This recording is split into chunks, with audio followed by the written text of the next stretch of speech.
কেন্দ্র করে কোনো কর্মসূচি ছিল, ব্যাপারটি এমন নয়।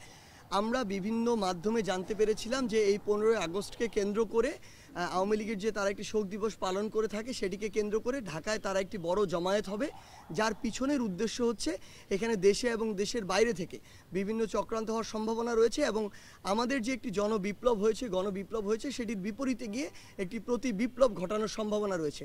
সেই জায়গা থেকে আমাদের স্পষ্ট যে অবস্থান সেটি ছিল এরকম যে 5 আগস্ট যে পুরো বাংলাদেশে ছাত্র জনতার যে একটি বিপ্লব হয়েছে, এটি তো আসলে 16 বছরের যে ফ্যাসিস্ট সরকার তাদের যে অত্যাচার নিপীড়ন, এটির বিরুদ্ধে গিয়ে এই বিপ্লবটি হয়েছে পুরো বাংলাদেশের মানুষের যে অংশগ্রহণে। সেখানে এখন যদি প্রতি বিপ্লবটি হয়, এটি হচ্ছে আসলে একটি চক্রান্তের ফলে, দেশে এবং দেশের বাইরে চক্রান্তের ফলে এই যে দেশের ছাত্র জনতার যে বিপ্লব সেটির বিপক্ষে গিয়ে, অর্থাৎ ছাত্র জনতার বিপক্ষে গিয়ে একটি চক্রান্তর মাধ্যমে হবে, যেটা আমরা হতে দিতে পারি না। সেই জায়গা থেকে আমাদের জায়গা থেকে কর্মসূচিটি ছিল এমন যে আমরা ঢাকা সহ দেশের বিভিন্ন জায়গায় আসলে শান্তিপূর্ণ একটি অবস্থান করব। আপনারা দেখেছেন, আমি নিজেও, আমরা কয়েকজন সমন্বয়ক সহ শাহবাগে ছিলাম। আমরা যখন শাহবাগের মোড়ে যাই তখন আমাদেরকে কিছু আইনশৃঙ্খলা রক্ষাকারী বাহিনী বা কিছু আর্মি অফিসার এসে অনুরোধ করে যে এখানে যদি আজকে আমরা কর্মসূচি করি 4 রাস্তার মোড়ে, তাহলে মানুষের ভোগান্তিটি বাড়বে। তাদের কথা শুনে আমরা সাথে সাথে, আমরা সেখানে 1 মিনিটও দাঁড়াইনি, সাথে সাথে আমরা জাদুঘরের সামনে চলে এসেছিলাম যে মানুষের আসলে দীর্ঘ 1 মাস ধরে বিশাল একটি ভোগান্তি হচ্ছে, সেই ভোগান্তিটি আসলেই কমানো প্রয়োজন দেশের স্থিতিশীল অবস্থা নিয়ে আসার জন্য। আমরা সরে এসেছি সেখান থেকে। কিন্তু আমরা আমাদের জায়গা থেকে এটি লক্ষ্য করেছি যে ধানমন্ডি 3200 ঢাকার বিভিন্ন স্থানে এমন অনেক অনাকাঙ্ক্ষিত ঘটনা হয়েছে যেগুলো আমাদের এই গণঅভ্যুত্থানের স্পিরিটের সাথে যায় না। আমরা যে বাংলাদেশের প্রত্যাশা করি, সেই যে বাংলাদেশের স্বপ্ন দেখি, সেটির সাথে আমরা এটা কখনো যায় না। যেমন আমি কয়েকটি উদাহরণ দিই। আমরা নিজে বিভিন্ন ভাইরাল ভিডিও দেখেছি যে আমার বাবার বয়সী একজনকে কান ধরে উঠবোস করানো হচ্ছে, আমার বাবার বয়সী একজনকে বিবস্ত্র করানো হয়েছে এবং মানুষজন যা ইচ্ছা তাই বলছে। অসংখ্য মানুষের ফোন চেক করা হচ্ছে। আমি দেখেছি আমার মায়ের বয়সী একজনের গায়ে হাত তোলা হয়েছে। এরকম অসংখ্য অনাকাঙ্ক্ষিত ঘটনা ঘটেছে। আমরা সাংবাদিক ভাই বোনদের উপরে হামলার বিভিন্ন ঘটনা প্রত্যক্ষ করেছি। আমাদের জায়গা থেকে স্পষ্ট কথা, যেই স্পিরিটটিকে সামনে রেখে আমরা এই গণবিপ্লবটি করেছি, 16 বছরে যে নির্যাতন, নিপীড়ন কিংবা মানুষের যে প্রকাশ করার, যে কোনো অনুভূতি প্রকাশ করার, কথা বলার যে অধিকারটি ছিল, সেটি যে হরণ হয়েছিল, এই সব কিছু দুর্নীতি থেকে শুরু করে নিপীড়ন, অত্যাচার, এগুলোর বিরুদ্ধে গিয়ে কিন্তু এই গণবিপ্লব। এটার কারণ ছিল যে আমরা আসলে এমন কিছু একটা, এমন নতুন একটা বাংলাদেশ চাই, যেই বাংলাদেশে আসলে সবাই সবার কথাটি বলতে পারবে, সবার মত প্রকাশ করতে পারবে, যে যে ধারায় বিশ্বাসী সে অনুযায়ী কাজ করতে পারবে এবং তার এই স্বাধীনতাটি থাকবে। আমরা আওয়ামী লীগের সময় বিগত 16 বছরে যে বিষয়গুলো দেখেছি, যে আপনি আওয়ামী লীগ ছাড়া অন্য যে কোনো দল যদি করতেন, আপনাকে মামলা দিয়ে হয়রানি করা হয়েছে, কিংবা আপনাকে একটি মিটিং করতে দেওয়া হয় নাই, আপনাকে জেলে কিংবা আদালতে চক্কর কাটতে হয়েছে। এই সামগ্রিক বিষয়গুলো আমরা আমাদের জায়গা থেকে বিশ্বাস করি যেগুলো হওয়া উচিত না। কিন্তু গতকালকে আমরা এমন বেশ কিছু চিত্র দেখেছি যেই জায়গাগুলোতে আসলে স্টুডেন্টদের কিছু পার্টিসিপেশন ছিল। আমরা জানি না যে ওই স্টুডেন্টরা আসলে কোন মতাদর্শ ধারণ করে, ইভেন আমরা তাদেরকে এখানে আসলে ডিফাইনও করতে পারবো না। কিন্তু আমাদের বৈষম্য বিরোধী ছাত্র আন্দোলনের প্ল্যাটফর্মের আমরা সকলে একসাথে বসে কথা বলেছি, যখন রাতে আলোচনা করেছি, আমরা আমাদের জায়গা থেকে স্পষ্ট বলি, আমরা খুঁজছি যে এগুলোর সাথে আমাদের কোনো সমন্বয় কিংবা সহসমন্বয় যুক্ত আছে কিনা। আমাদের জায়গা থেকে স্পষ্ট ডিসিশন, আমরা খুঁজে তথ্য প্রমাণের ভিত্তিতে যদি সিঙ্গেল একজন সমন্বয়ক বা সহসমন্বয়ক পুরো বাংলাদেশে পেয়ে থাকি, এটার সাথে যুক্ত কোনোভাবে, আমরা তৎক্ষণাৎ তাকে আমাদের ওই কমিটি থেকে, ওই টিম থেকে বহিষ্কার করব। এটা আমাদের প্রথম ডিসিশন। দ্বিতীয় ডিসিশন ওই জায়গাটিতে আমাদের, যে এরকম কাউকে যদি আমরা পাই যেই ঘটনাগুলো অতিরঞ্জিত হয়েছে, আসলে ওই ঘটনার সাথে সম্পৃক্ত, এবং ভবিষ্যতে যদি এমন অতিরঞ্জিত কোনো ঘটনা হয়, তাহলে এই রিলেটেড সকলকে আইনের মাধ্যমে, কারণ তারা মানবাধিকার লঙ্ঘন করেছে, তারা যে কাজটি করেছে, মানে একজন মানুষকে বিবস্ত্র করা থেকে শুরু করে গায়ে হাত তোলা, এগুলো কোনোদিন আইনসঙ্গত নয়। সেই জায়গা থেকে তাদের আইনগত ব্যবস্থা নেওয়ার জন্য যা করা প্রয়োজন, একটি প্রেশার গ্রুপ হিসেবে বৈষম্য বিরোধী ছাত্র আন্দোলন সেই কাজটি করবে। এবং আমাদের যেমন 2 জন ছাত্র প্রতিনিধি আসলে অন্তর্বর্তীকালীন সরকারে রয়েছে, সেই জায়গাতেও তাদের মাধ্যমে যেভাবে বিচার নিশ্চিত করা যায়, আমরা সেই কাজটি করব। আরেকটি আমাদের অবস্থান আমরা স্পষ্ট করি, আমরা আমাদের জায়গা থেকে এটি বিশ্বাস করি, বাংলাদেশে বিভিন্ন ধরনের রাজনৈতিক আদর্শের দল থাকতে পারে। 2013 সালে আমরা দেখেছিলাম হেফাজতে ইসলাম যখন তাদের মতিঝিলে এই যে সমাবেশটি করেছিল, ওই সময়ে পুলিশকে কাজে লাগিয়ে, পুলিশকে অপব্যবহার করে আওয়ামী লীগ তার ক্ষমতার অপব্যবহার করে অসংখ্য আলেম ওলামাদেরকে কান ধরে উঠবস করিয়েছিল। সেই সচিত্র ছবি এবং ভিডিও এখনও আমাদের কাছে আছে। আওয়ামী লীগ যা করেছিল তার ফল আওয়ামী লীগ এখন ভোগ করছে, ভবিষ্যতে ভোগ করবে। কিন্তু সেম কাজটি আওয়ামী লীগ যাওয়ার পরে আরেকজনের যদি ওই নির্যাতকের ভূমিকা অবতীর্ণ হয়, সেটি আমরা কখনো মেনে নিব না। সেটির জন্য আমরা কখনো এই যে গণঅভ্যুত্থানটি হয়েছে সেটি কখনো করিনি। আমাদের জায়গা থেকে স্পষ্ট বার্তা, ওই 15ই আগস্টে ওই ধানমন্ডি 32-এ কেউ যদি আসলে তার শক্তি পালন করতে চায়, একটি ফুল দিতে যেতে চায়, আমরা তাকে আমাদের জায়গা থেকে বাধা দিতে পারি না। এটি তার ব্যক্তিগত জায়গা। সবচেয়ে বড় কথা হচ্ছে, এই স্বাধীন বাংলাদেশে যখন যে ক্ষমতা এসেছে তখন শুধুমাত্র তার যে সুপ্রিম যে মানুষটি ছিল তাকে শ্রদ্ধা জানানো হয়েছে, বাকিদেরকে শ্রদ্ধা জানানো তো দূরের কথা, বরং ছোট করা হয়েছে। আমরা বিগত আওয়ামী লীগের সময় দেখেছি বঙ্গবন্ধুকে কিংবা শেখ মুজিবুর রহমানকে বঙ্গবন্ধু থেকে শুরু করে যত বিশেষণে বিশেষায়িত করা যায় সেগুলো করা হয়েছে, এবং অতিরঞ্জিত অনেক ঘটনা নিজের মন মতো করে বানানো হয়েছে, ইতিহাস সাজানো হয়েছে। অপরদিকে আমরা যদি দেখি শেরে বাংলাকে ফজলুল হক, মাওলানা আব্দুল হামিদ খান ভাসানী, হোসেন শহীদ সরওয়ার্দী, জিয়াউর রহমান থেকে শুরু করে তাজউদ্দিন আহমেদ পর্যন্ত এই মানুষগুলো যতটুকু ন্যূনতম সম্মান প্রাপ্য কিংবা ইতিহাসের যে জায়গাটুকু তারা ধারণ করে সেটুকুও তাদেরকে দেওয়া হয়নি। আমরা বিশ্বাস করি আমাদের জায়গা থেকে এই যে মানুষগুলো রয়েছে, আসলে বাংলাদেশের ইতিহাস নিয়ে কথা বললে যেই মানুষদের অবদান একদম অনস্বীকার্য, তাদের প্রত্যেককে তাদের যতটুকু অবদান ছিল এর জন্য তাদের স্মরণ করতে হবে। কাউকে ইচ্ছাকৃতভাবে রাজনৈতিক উদ্দেশ্যে ছোট করা যাবে না।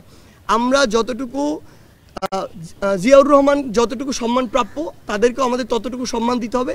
একইভাবে শেখ মুজিবুর রহমান যতটুকু সম্মান তার প্রাপ্য তাকেও ততটুকু সম্মান দিতে হবে। তার যেই কাজগুলো সমালোচনা যোগ্য আপনি সমালোচনা করেন, এটা নিয়ে আমার বিন্দুমাত্র আপত্তি নেই। কিন্তু আপনি আজকে 2024 সালে এত বড় একটি গণঅভ্যুত্থানের পর দাঁড়িয়েও আপনি যখন আপনার রাজনৈতিক প্রতিহিংসাকে বাস্তবায়ন করার জন্য এই কাজগুলো করেন, এগুলো আমরা আমাদের জায়গা থেকে কখনোই সমর্থন করি না। এবং আমরা মনে করি যে বাংলাদেশের জনগণের তাদের জায়গা থেকে সর্বোচ্চ প্রতিবাদটুকু করা উচিত যে তারা এগুলো আজকে দাঁড়িয়ে কখনো এগুলো সমর্থন করে না এবং চায় না। যারা এগুলো করবে তাদেরকে জনগণ বয়কট করার জন্য প্রস্তুত। ইভেন আমাদের মধ্যেও কেউ যদি এই কাজগুলো করে তাদেরকেও বয়কট করা হোক, কোনো সমস্যা নেই। মানে শোক প্রকাশে যে বাধা হয়েছে সেগুলো কোনোভাবেই বৈষম্য বিরোধী আন্দোলন সমর্থন করে না। আমরা স্পষ্ট করে কিন্তু এই কথাটি বলেছি। 15ই আগস্টে শোক প্রকাশে যারা ওইখানে একটি ফুল নিয়ে গিয়েছিল তাদেরকে, যেমন আমরা দেখেছি বঙ্গবীর কাদের সিদ্দিকী সেখানে গিয়েছিলেন, তার গাড়িতে হামলা হয়েছে, ভাঙচুর হয়েছে। কেন? তিনি যদি ওই রাজনৈতিক আদর্শে বিশ্বাস করেন তিনি সেখানে ফুলটি নিয়ে যেতে পারেন, আমরা তাকে বাধা দিতে পারি না। আমরা বরং যদি মনে করি যে তিনি যে রাজনৈতিক আদর্শে বিশ্বাস করেন, যেই ব্যক্তিটিকে তিনি অনুসরণ করেন তিনি অনুসরণযোগ্য নয়, আমরা তাকে বয়কট করতে পারি। কিন্তু তার গায়ে হাত তোলা, তার গাড়িতে হামলা করার এই যে অথরিটি, এই অথরিটি আমাদেরকে কেউ দেয় না। আমি এটি স্পষ্ট করি, অথরিটির বিষয়টি যেহেতু এখানে এসেছে, বৈষম্য বিরোধী ছাত্র আন্দোলনের নাম ভাঙিয়ে আপনারা এই পর্যন্ত একজনও বলতে পারবেন না যে আমরা যারা সমন্বয়ক বা সহসমন্বয়করা আমাদের এই জায়গা থেকে, কেন্দ্রীয় জায়গা থেকে অসংখ্যবার আপনাদের সাথে কথা বলেছি, পুরো বাংলাদেশের বিভিন্ন জায়গায় আমরা ডিল করেছি, আমরা কোথাও এই অথরিটি খাটাতে যাইনি। আমরা আমাদের জায়গা থেকে যদি কোথাও কথা বলেছি, আমরা বলেছি যেটি ন্যায্য, যেটি ন্যায়সঙ্গত সেটি যেন বাস্তবায়ন হয়। সুপারিশ করতে আমরা কোনো সময়ই স্বাচ্ছন্দ্য বোধ করি না, আগ্রহী না, আমরা করব না।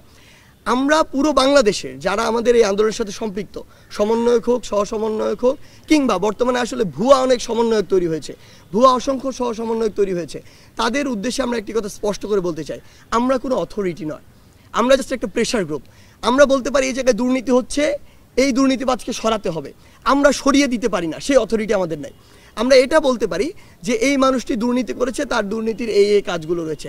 আমরা কিছু জায়গায় দেখছি যে তারা পদত্যাগের জন্য বাধ্য করার সংবাদ পাচ্ছে, আমরা বিশ্বাস করি তারা আমাদের কেউ নয়, তারা আমাদের স্পিরিটও ধারণ করে না। কারণ এখন অসংখ্য ভুয়া সমন্বয় তৈরি হয়েছে।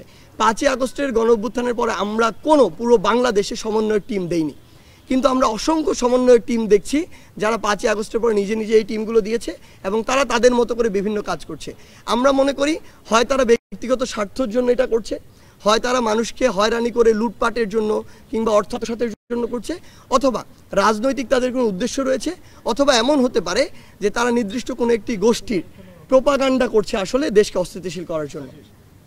15 আগস্টে তো ঘটনা ঘটেছে, সেটা আপনি বললেন। 14 আগস্ট সন্ধ্যাবেলা কিন্তু অনেকেই গিয়েছিল, তখন তার উপরে হামলা হয়েছে, তখন আপনার ব্যাপারটা জানতেন? তখন আসলে কেন কোনো কিছু বলা হলো না যে আগামীকাল যদি কেউ যেও থাকে এরকম কোনো ঘটনা বা আপনার আইনশৃঙ্খলা রক্ষাকারী বাহিনী একটা কেন একটা করে বললেন না নিরাপত্তা জোরদার করার জন্য? বলছেন কেউ যদি ফুল দিতে যায় সেখানে কোনো বাধা নেই, তাহলে প্রতিহত করার বিষয়টি কেন এসেছিল এটি একটু বলবেন। আর হচ্ছে তাহলে কেন আগে থেকে বলা হলো না কেউ যদি ফুল দিতে চায় অনায়াসে ফুল দিতে পারবে, কিন্তু নৈরাজ্য করা হবে? আচ্ছা 14 আগস্টেই ঘটনাটা ঘটে গেল, ঠিক তখন আছে। থেকে ব্যবস্থা নেওয়া যেত। আমি এটা সাথে আরেকটু অ্যাড করি। 14 আগস্ট রাতে আমরা দেখেছি বিভিন্ন জায়গায় হলে এবং সূর্য সেন হলে বলা ডিজে করা হয়েছে। এটা আসলে কতটুকু যৌক্তিক হয়েছে এবং সেই ডিজে 32 নম্বর পর্যন্ত গিয়েছে। তো তখন সেটা থেকে তো ফেসবুকে মনে ভাইরাল হচ্ছিল যে হয়েছে, আসলে আপনারা সবাই বিষয়টা দেখেছেন। আসলে অন্যদিকে যাচ্ছে। ঢাকা বিশ্ববিদ্যালয়ে একটা হলে এক ছাত্ররা এরকম করবে বলে আমার বিশ্বাস হয় না। আমি ঢাকা বিশ্ববিদ্যালয়ের ছাত্র, আমরা অনেক আপনাকে মনে হয় বাইরে কেউ এসে করেছে হলে? না, সেটাই বলতেছি, তারা এইভাবে মানে কিভাবে সম্ভব সূর্য সেন হলের মতো জায়গায় এবং আপনাদের গ্রুপেও দেখেছি আচ্ছা বুঝছি, আমি বলি ফেসবুক শোন। এই বিষয়গুলো আসলে আচ্ছা প্রথম কথা হচ্ছে 14 আগস্টে যে ওখানে যে ঘটনাগুলো হয়েছে আপনি বললেন যে কেন আমরা ওপেন স্পেসটি দেইনি। দেখুন এই মুহূর্তে দাঁড়িয়ে আসলে আমাদের কাছে অসংখ্য তথ্য রয়েছে যে বর্তমানে এখনও সেই চেষ্টাটি চলছে বিভিন্ন দেশের, শুধু না দেশের বাইরে থেকে বিভিন্ন এজেন্সির মাধ্যমে বিভিন্ন রাষ্ট্রের একদম রাষ্ট্রীয় মদদে অসংখ্য অর্থ খরচ করার মাধ্যমে দেশে একটি প্রতি বিপ্লব ঘটনার যেই প্রতি বিপ্লবটি একদম আমাদের স্পষ্ট তথ্য রয়েছে, যেই প্রতি বিপ্লবটি আসলে জনতার বিপক্ষে যাচ্ছে, ছাত্র সমাজের এই যে বিপ্লবটি হয়েছে তার বিপক্ষে যাচ্ছে। এখন আমাদের অবশ্যই সচেতন থাকতে হবে। আমরা ওপেন স্পেস ছেড়ে দিয়ে সেখানে যদি হাজার হাজার মানুষ যারা এই চক্রান্তটি করছে, আসলে এরকম অসংখ্য মানুষ রয়েছে। আমরা দেখেছি 5ই আগস্টে যখন সরকার তখনকার স্বৈরাচার সরকার পদত্যাগ করে গিয়েছে, তাহলে আপনারা আমাকে এটি বলতে হবে যে এরপরে কেন আমার এই দেশে স্নাইপার দিয়ে শুট করে মানুষ মারা হলো, কেন চানখারপুল থেকে শুরু করে শহীদ মিনার কিংবা বাড্ডা কিংবা উত্তরায় অসংখ্য মানুষের মারা গিয়েছিল। তার মানে যখন তিনি পদত্যাগ করে চলে গিয়েছেন তারপরও আসলে এই যে চক্রান্তটি সেটি শেষ হয়নি। তারা চেয়েছিল অস্থিতিশীল অবস্থা তৈরি করতে। আমাদের জায়গাটা হচ্ছে এটি যে 1-2 জন মানুষ ব্যক্তি হিসেবে গিয়েছে, তাকে বাধা দেওয়া হচ্ছে, এটি আমরা সমর্থন করি না। কিন্তু শেষ করি কিন্তু দলীয়ভাবে যে অবস্থানটি তারা তাদের জায়গা থেকে যেটি প্রত্যাশা করছিল যে সবাই মিলে করবে, এটি আইন শৃঙ্খলা রক্ষাকারী বাহিনীর পক্ষ থেকে এই মেসেজটি ছিল, গোয়েন্দা বিভাগের পক্ষে এই মেসেজটি ছিল যে এরকম বড় একটি আবার রিভার্স ম্যাসাকার তারা করার চেষ্টা করতে পারে। সেই জায়গা থেকে আমাদের ওই বিষয়টি ছিল যে ওইটুকুর জন্য আমরা সতর্ক অবস্থানে থাকবো, ওই রকম অবস্থানটাকে আমরা সমর্থন করি না। এখন যে কথাটি বলা হচ্ছে এখানে ওনার জায়গা থেকে যে সূর্য সেন হলে এটি হয়েছিল, দেখুন শিক্ষার্থীরা এই যে আন্দোলনটি করেছে, আওয়ামী লীগের কিছু অন্ধ ভক্ত ছাড়া বাংলাদেশের যত % মানুষ আছে সবাই এটার সাথে সরাসরি যুক্ত ছিল। এখানে সকলেই বিভিন্ন আদর্শে বিশ্বাসী। অনেক শিক্ষার্থীদের আমরা দেখেছি, সূর্য সেন হলের সকল শিক্ষার্থী যে এটাতে পার্টিসিপেট করেছে ব্যাপারটা এমন নয়। আমরা তো এইসব হলে থাকি, অন্যান্য হলে কোনো হলে দেখেছেন বাকি 17টা হলে এরকম কোনো কাজ হয়নি। সো ওই হলে কিছু অতি উৎসাহী শিক্ষার্থী শোক দিবসকে কেন্দ্র করে করেছে না, ব্যক্তিগত জায়গা থেকে করেছে, এমন একটি কাজ করেছে। ইভেন 32-এও এটি হয়েছে। আমরা সরাসরি বিভিন্ন টকশোতে বলেছি, মিডিয়াতে বলেছি, এই বিষয়টিকে আমরা সমর্থন করি না। আমাদের তারা একটি শোক পালন করছে, আমরা তাদের সাথে সমর্থন করি না। আমরা মনে করি না যে এই রাষ্ট্রীয় শোকটি তারা যেভাবে পালন করছে এটি হওয়া উচিত। কিন্তু তারা যদি ব্যক্তিগত জায়গা থেকে যতটুকু পালন করতে চায় ওইটুকুতে ন্যূনতম রেসপেক্টটা আমাদের শো করা উচিত। আমাদের অবস্থানটি হচ্ছে এটি। অর্থাৎ বিগত সময়গুলোতে আমরা যেটা দেখে এসেছি বাংলাদেশ 16 বছরে, যে কেউ একটি কাজ যখন ক্ষমতায় থাকে শুধু তারটি এস্টাবলিশ, বাকি সব কিছু না। আমরা এটা চাই না। সবাই সবার মতো করে লিমিটের মধ্যে থেকে যতটুকু করা উচিত ততটুকু তারা করবে এবং ওই রেসপেক্টটুকু আমাদের তাদের প্রতি শো করতে হবে। আমাদের অবস্থান হচ্ছে এটা। আমরা একটু বলি যে এখন যেটা শেষে বললেন আপনি, এখন আসলে কেউ ক্ষমতায় নেই, ক্ষমতায় আছে আমরা, আপনারা আমরা। সেই জায়গা থেকে আপনারা এতগুলো নেতার নাম বললেন, বঙ্গবন্ধু আওয়ামী লীগের বঙ্গবন্ধু না, বাংলাদেশের বঙ্গবন্ধুকে আপনাদের সম্মান করা দরকার ছিল কিনা, আপনারা নিজেরা গিয়ে ফুল দিতে পারতেন কিনা, সেটা আপনারা কেন করলেন? আর যদি স্পেসিফিকলি সেখানে যদি কেউ ফুল দিতে যেয়ে থাকে, ছাত্র সমাজ তো 32 ছিল, যেহেতু আপনাদের অবস্থান করার কথা ছিল, ছাত্র সমাজ কেন তাদের প্রোটেক্ট করলো না? যে তারা শুধু ফুল দিতে গিয়েছে, শুধু ফুল দিবে, তাদেরকে অ্যাটাক করা হলো, তারা কেউ কিছু বললো না কেন? আচ্ছা ভাই দেখুন, আমি আপনাকে একটা স্পষ্ট করে কথা বলি। কথাটা হচ্ছে আপনি যদি দায় দিতে চান, দায় আমাদের সবাইকে নিতে হবে। দায় আপনাকেও নিতে হবে, আমিও নিব, আওয়ামী লীগও নিবে, প্রত্যেকটা দল নিতে হবে বাংলাদেশে। এই দায় কোনোদিন একদিনে তৈরি হয় না। এই দায় 16 বছরে তৈরি হয়েছে। আমরা দেখেছি 16 বছরে পুরো বাংলাদেশের প্রত্যেকটি সেক্টর কিভাবে চুপ ছিল, কিভাবে ক্ষমতার অপব্যবহারের ফলে তারা তাদের জায়গা থেকে তাদের যে ভূমিকাটা পালন করা ছিল কেউ করেনি। এই যে জনবিস্ফোরণটি আপনি দেখছেন যেটি হয়েছে 16 বছর পরে এই জায়গাটিতে দাঁড়িয়ে, এটি ঘটার পরে এখন সবাই সবার জায়গা থেকে যত কিছু বলার বলছে। 16 বছর ধরে যদি এই মানুষগুলো তাদের জায়গা থেকে কথা বলতো, বিষয়টি এ পর্যায়ে কখনো যেত না। যদি দায় নেয় আমাদের সবাইকে দায় নিতে হবে, আমি এটাতে একদম দ্বিমত করবো না এই জায়গা থেকে। কিন্তু আপনি যদি দায় দেন কোনো নির্দিষ্ট একটি গোষ্ঠীকে দিতে পারবেন না। কেন দিতে পারবেন না? কারণ আমরা দেখেছি, আমরা যখন ডিবি হেফাজতে ছিলাম আমাদের সাথে যেগুলো হয়েছে মিডিয়া সেগুলো প্রকাশ করতে পারেনি। কেন? হয়তো বা এমন হতে পারে করতে দেওয়া হয়নি, কিন্তু পারেনি তো, এটাই তো বাস্তবতা। আমরা দেখেছি সরকার তার ক্ষমতার অপব্যবহার করে আমাদেরকে হেফাজতের নামে 6 দিন আটকে রাখা হয়েছে। একটা মানুষকে 24 ঘন্টার বেশি জিজ্ঞাসাবাদের জন্য কোনদিন আটকে রাখা যায় না। সেটাতে এই যে একটি প্রেশার ক্রিয়েট করার যতটুকু বিষয় ছিল সেটি করা হয়নি। আমরা দেখেছি আমাদের আন্দোলনের সময় অসংখ্য সংবাদ সম্মেলন আমরা করেছি, বাংলাদেশের বর্তমান যে প্রচলিত মিডিয়া সিঙ্গেল একটিতে কোনো কিছু আসে নাই। তার মানে আপনাদের যতটুকু পালন করার কথা ছিল আপনারা করেননি, ওই দায়িত্বটা আপনার উপর বর্তায়। সেইমভাবে আমি কর্মসূচি ঘোষণা দিয়েছি, আমার কর্মসূচি আমি ধরে নিচ্ছি যে বিভিন্ন মানুষজন সেখানে তাদের রাজনৈতিক উদ্দেশ্য বাস্তবায়ন করার জন্য বা দেশকে অস্থিতিশীল করার জন্য, ইভেন ইফ আওয়ামী লীগ, ছাত্রলীগ, যুবলীগ তাদেরও অসংখ্য মানুষজন বিভিন্ন ছদ্মবেশে ওখানে ছিল এই কারণে যে তারা একটা অস্থিতিশীল অবস্থা তৈরি করতে চায়। আপনি দেখেছেন এই যে সংখ্যালঘুর বিষয়টা নিয়ে পুরো বাংলাদেশ যখন অস্থিতিশীল হচ্ছিল, আপনি যখন ঘেটে দেখেছেন, রিপোর্টে দেখেছেন যে ওই সময়টি তো তারা ছাত্রলীগ, আওয়ামী লীগ, যুবলীগ নিজেরাই ওই মন্দির ভেঙেছে। আমরা এরকম অসংখ্য রিপোর্ট দেখেছি। যখন পিছনের দিকে গিয়েছি আমরা দেখেছি তারা বিভিন্ন বাড়িতে হামলা করেছে, ভাঙচুর করেছে। রিজন কি? রিজন হচ্ছে তারা একটি অস্থিতিশীল অবস্থা তৈরি করতে চায়। সো আলটিমেটলি এই যে দায় দেওয়ার বিষয়টি আমরা বিশ্বাস করি এই জায়গায় দায়টি আমাদের সবার। তবে আমরা এটুকু বলছি, আপনি যেটি বললেন যে এই শোক পালন করার উচিত কিনা, আজকে 2024 সালের এই গণঅভ্যুত্থানে আওয়ামী লীগের যেসব নেতাদের উপরে আমি বলছি যে অত্যাচার হয়েছে, ধরে নিলাম তারা দেশ ছেড়ে পালিয়েছে, তাদেরকে মামলা দেওয়া হয়েছে, এই যে ঘটনাগুলো হয়েছে এটার জন্য কি এখন আমরা শোক পালন করব? যদি এটার জন্য না করি 15 আগস্ট 1975 জন্য আমরা শোক পালন করব না। আপনি দেখেছিলেন ওই 15 আগস্ট 1975 যখন এই ঘটনাটি ঘটে পুরো বাংলাদেশ ব্যাপী মিষ্টি বিতরণ হয়েছিল। কারণ কি? কারণ ওই 72 থেকে 75 ঘটনা যদি দেখেন তখন স্বৈরাচার বা ফ্যাসিস্টের চরম একটি মাত্রা ছিল। ইতিহাস ঘাটলেই আমরা এটি দেখতে পাই যে তখন আসলে আলটিমেটলি যা হয়েছিল এক জায়গার নির্দেশ থেকে হয়েছিল। এটি বাংলাদেশের মানুষের কোনো ঘটেনি। এমনকি বাংলাদেশের সাধারণ মানুষ ওই সময় যে বিষয়টি হয়েছিল যে সাধারণ মানুষ তার যে বিচারটি সেটি পায়নি, বরং বিচার নির্দিষ্ট একটি ঠিকানা থেকে, ধানমন্ডি 3200 কয়েকটি ঠিকানা থেকে পুরো বাংলাদেশে যেত। সো ওই সময় সামগ্রিক একটি বিপ্লবের ফল ওটি ছিল। আসলে আপনি যাদেরকে আজকে মানে দোষ দিয়ে ফাঁসিতে ঝুলাচ্ছেন, দেশের বাইরে পাচার করছেন, তাদের সাথে কি হয়েছিল আপনি সেটি কেন বলছেন না? বিগত 16 বছর ধরে আপনি এটি বলেন নাই, কারণ বললে হয় আপনার চাকরি থাকতো না, হয় মিডিয়া থাকতো না। This is the reality. So fact হচ্ছে আলটিমেটলি আপনার পিছনের ঘটনার দিকে যেতে হবে।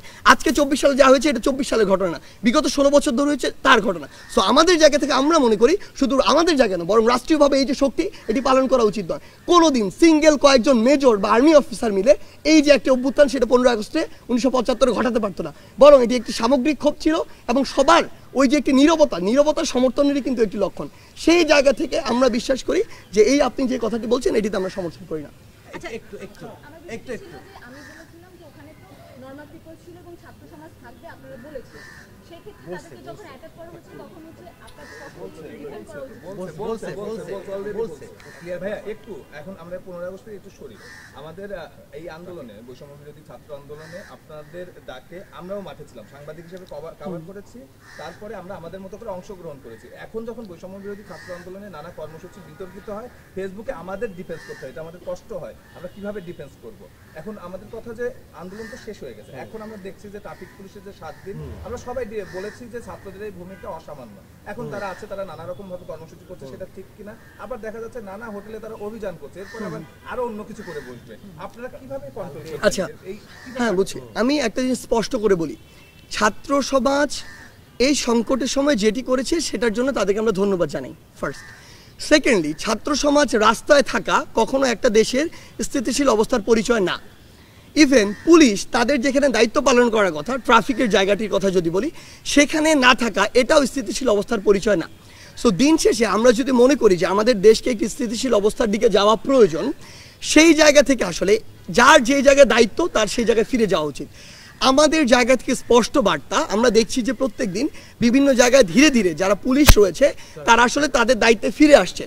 সেই জায়গায় ছাত্র সমাজের প্রতি আমাদের একদম সরাসরি আহ্বান এবং স্পষ্ট আহ্বান, আমাদের পুরো বৈষম্য বিরোধী ছাত্র আন্দোলনের পক্ষ থেকে স্পষ্ট বার্তা, যেখানে যখন পুলিশের কোনো একটি টিম বা ট্রাফিকের টিম, আইনশৃঙ্খলা রক্ষাকারী বাহিনীর টিম আসবে, তাদেরকে তাদের দায়িত্বটি বুঝে দিয়ে ছাত্র সমাজকে সেখানে সরে যেতে হবে।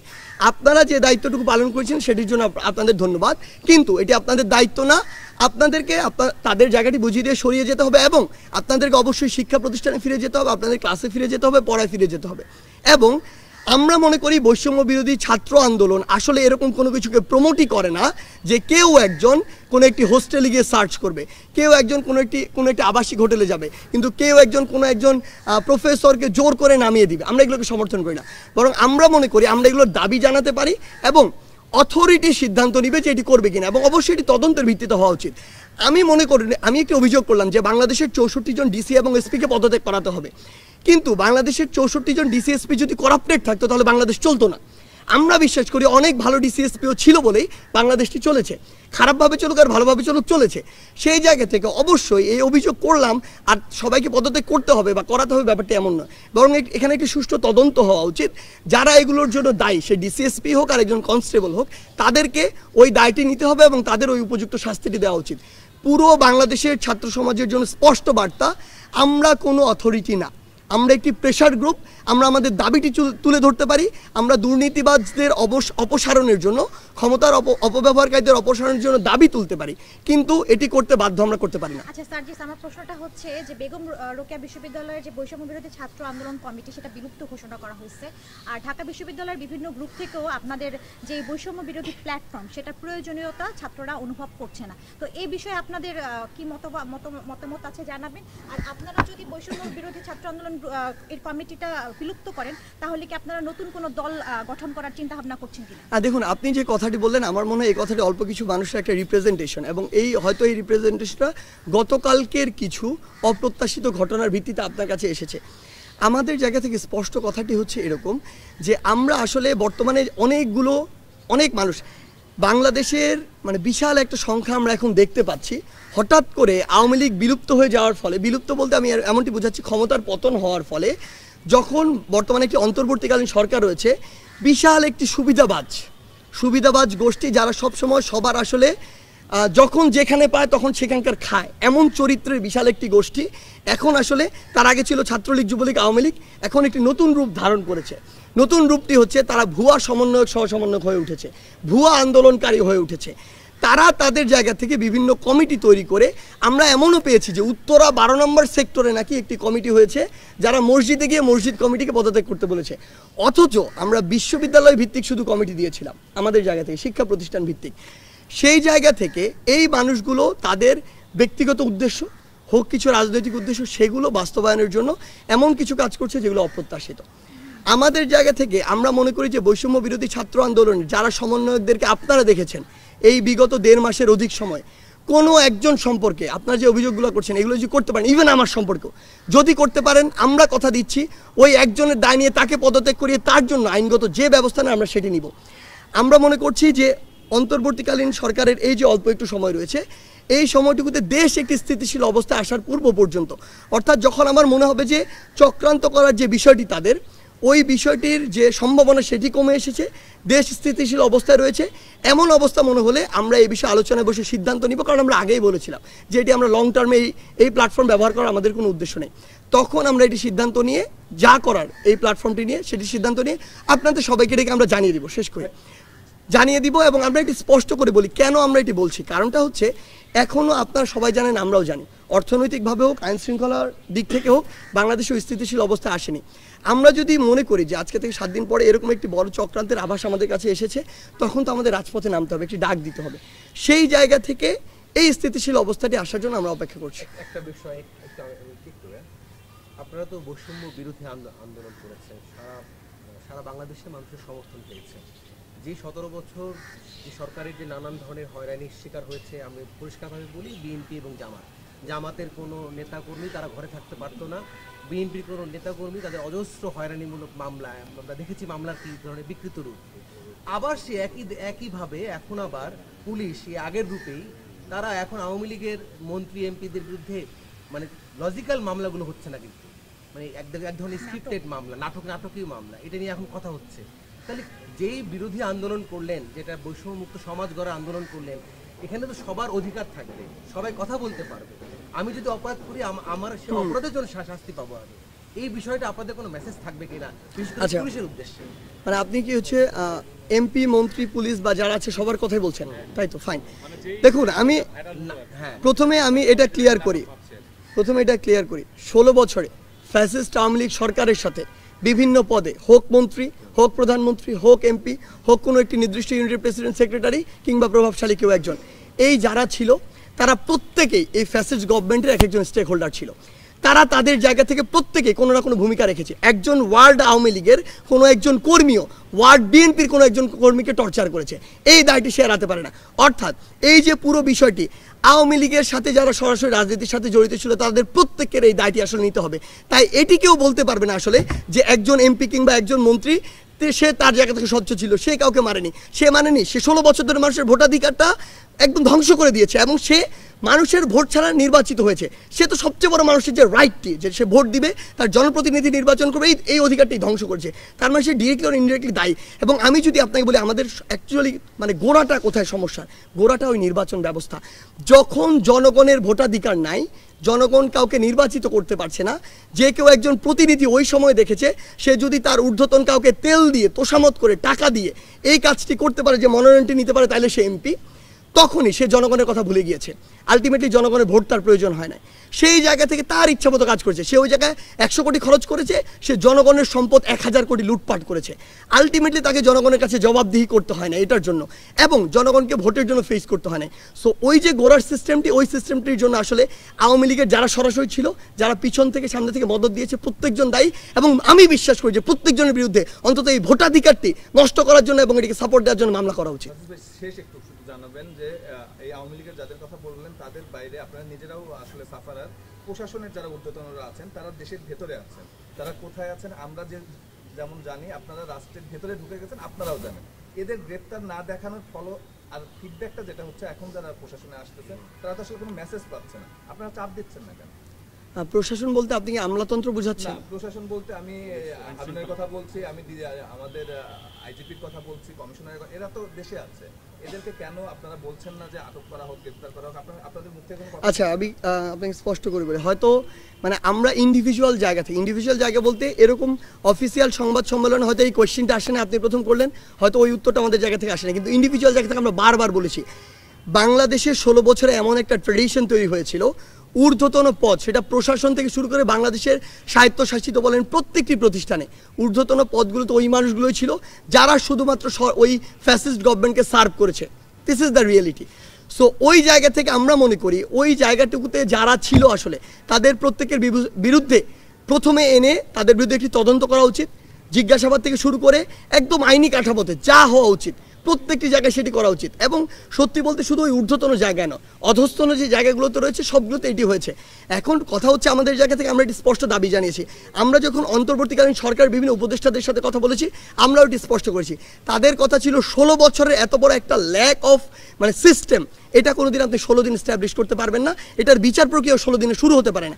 আপনি দেখেন যে যেই জায়গাগুলো সবচেয়ে বড় বড় ওইগুলোতে কাজ অলরেডি শুরু হয়েছে। আপনি পুলিশের আইজিপি বলেন, এটা থেকে শুরু করে সচিবালয়ের বিভিন্ন সচিবগুলোর কথা বলেন, কিংবা আরও অসংখ্য জায়গা, গোয়েন্দা বিভাগের বিভিন্ন যারা আয়না ঘর থেকে শুরু করে মানুষকে হেনস্থ করা, গুম করা, খুন করা, নির্যাতন করা, তুলে নিয়ে যাওয়া, এই জায়গাগুলোতে যারা লিড দিয়েছিল তাদের অবশ্যই প্রায়োরিটি লিস্ট রয়েছে এবং ওই প্রায়োরিটি লিস্ট অনুযায়ী আস্তে আস্তে যাবে। এখনও এই অভ্যন্তরীণ যে হচ্ছে আমাদের সরকার, সেটি হচ্ছে গঠনের কিন্তু অন্তর্বর্তীকালীন সরকার গঠনের 16 দিনই হয়নি। সো আমাদের এটি অলওয়েজ এই প্রেশারটি রয়েছে অফিসিয়ালি এবং আনঅফিসিয়ালি, এবং আশা করি খুব দ্রুততম সময়ের মধ্যে আপনারা এটি দেখতে পাবেন।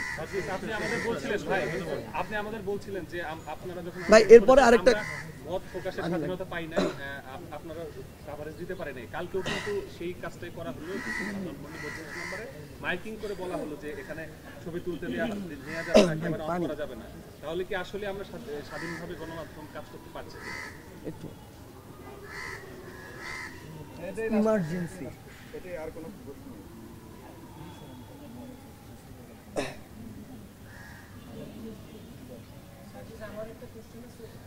ওইটাই লাস্ট।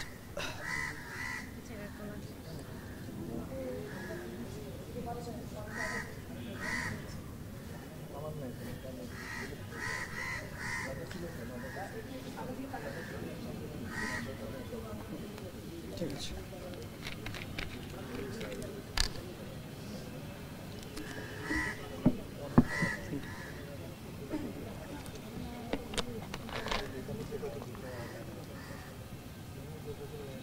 আচ্ছা, আপনি যে প্রশ্নটি করেছিলেন, যেদিন 5 আগস্ট ওই গণঅভ্যুত্থানটি ঘটেছিল, ওই গণঅভ্যুত্থানের পরে একটি টিভি চ্যানেলে গিয়ে সমন্বয়কদের মধ্যে প্রধান 7-8 জন আমরা এখানে ছিলাম।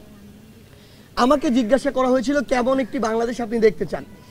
আমার প্রথম উত্তরটি ছিল এটি, আমি 5টি পয়েন্ট বলেছিলাম, প্রথম পয়েন্ট এটি ছিল আমি এমন একটি বাংলাদেশ দেখতে চাই বা আমরা এমন একটি বাংলাদেশ দেখতে চাই যেখানে গণমাধ্যম তার যে সত্য কথাটি সেটি তুলে ধরার সর্বোচ্চ স্বাধীনতাটুকু পাবে, যেটা সত্য সেটাকে সত্য বলবে, যেটা মিথ্যা সেটাকে মিথ্যা বলবে।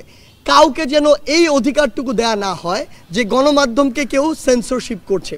আমাদের জায়গা থেকে আজকে পর্যন্ত না, শুধু আগামীতেও যদি আমাদের কোনদিন ভয়েস থাকে, এটি স্পষ্ট বার্তা থাকবে, গণমাধ্যমের স্বাধীনতা হরণ করার এই অধিকারটুকু কারণেই এবং এটি কেউ করতে পারে না। বরং আমরা যদি চাই দেশের এগিয়ে যাওয়া উচিত, তাহলে এই স্বাধীনতাটুকু এই কারণেই দিতে হবে যে গণমাধ্যম আমাদের ভুলগুলো খুঁজে বের করে দিবে এবং ওই ভুলগুলোতে কাজ করে আমাদের সংশোধন করতে হবে। কারণ বিগত 16 বছর ধরে ওই ভুলগুলো বের হতে পারেনি কিংবা সংশোধন হয়নি বলে দেশের আজকে এই অবস্থা। দেশকে এগিয়ে নিয়ে যেতে হলে অবশ্যই এই সুযোগটি দিতে হবে। আমরা গতকালকে বা তার আগের দিন যে কয়েকটি ঘটনা দেখেছি, আমরা বিশ্বাস করি তাদের উদ্দেশ্য আসলে ভিন্ন। যদি উদ্দেশ্য ভিন্ন না হয় তাহলে যে কাজগুলো তারা করেছে ওই কাজগুলো মিডিয়া আসতে সমস্যা কোথায়? আমরা তো সব কিছু মিডিয়ার সামনে ওপেনলি করছি। আমরা আপনাদেরকে বলে দিয়েছি আপনাদের যা ইচ্ছা আমাদের প্রশ্ন করুন, আমরা উত্তর দিতে প্রস্তুত। তার মানে ওই সৎ সাহসটুকু আমাদের রয়েছে। সো যারা এই কাজটুকু করেছে অবশ্যই তাদের ভিন্ন উদ্দেশ্য রয়েছে।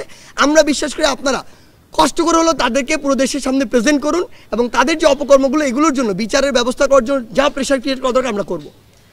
Thank you. লাস্ট কোয়েশ্চেন এটা। পরিবার থেকে শিক্ষা প্রতিষ্ঠান খুলে দেওয়ার একটা নির্দেশনা এসেছে। সারা দেশের শিক্ষার্থীরা তো আপনাদের প্রতি খুব মনোযোগ দিয়েছে। এই শিক্ষার্থীদের প্রতি কি আসলে আপনাদের কোনো বার্তা আছে কিনা শিক্ষা প্রতিষ্ঠান খুলে দেওয়া এই ধরনের? এটার সাথে একটু সাজেস্ট যোগ করি যে আপনারা তো অনেকেই হলে উঠেছেন, অনেক হলেই এখন আছে শিক্ষার্থী। কি মনে হয় যে বিশ্ববিদ্যালয়ের ক্লাস শুরুর পরিবেশ শীতকে কতদিন লাগতে পারে বা এখন আসলে পরিবেশটা বা আপনারা কাকে বিসি হিসেবে যাচ্ছেন? আচ্ছা, প্রথমটা দিয়ে শুরু করে আমার মনে হয় প্রথমটা আনসার আমি অলরেডি দিয়ে ফেলেছি একবার, যে আমরা আমাদের জায়গাতে স্পষ্ট মনে করি দেশকে স্থিতিশীল অবস্থার দিকে যদি আমরা নিয়ে যেতে চাই, যার যেটি কর্মক্ষেত্র বা যার যেটি জায়গা আমাদের সেই জায়গায় ফিরে যেতে হবে স্টেবল হওয়ার জন্য। সো শিক্ষার্থীদের প্রতি আমাদের অনুরোধ যে আর আসলে রাস্তায় নামার প্রয়োজন নেই। আমরা পুলিশের জায়গা থেকে বিভিন্ন জায়গা থেকে এই কথাটি শুনছি যে পুলিশের কিছু সদস্য হয়তো তাদের জায়গা থেকে একটি আনকমফোর্টেবল সিচুয়েশনে রয়েছে যে তারা যদি হঠাৎ দায়িত্বটিতে আসে স্টুডেন্টরা তাদের জায়গা থেকে কী না কী করে, এরকম একটা আনকমফোর্টেবল সিচুয়েশন রয়েছে। আমরা স্টুডেন্টদের এই মেসেজটি দেখেছি। আমরা গতকালকে এটি দেখতে আসলে আমরা নারায়ণগঞ্জ পর্যন্ত গিয়েছিলাম, অন্য একটি কাজে গিয়েছি, এই বিষয়গুলো পর্যবেক্ষণ করেছি। আমরা দেখেছি সেখানে যখন পুলিশ এসে দাঁড়ালো স্টুডেন্টরা আসলে তাদের সাথে হ্যান্ডশেক করছে, স্বাগত জানাচ্ছে।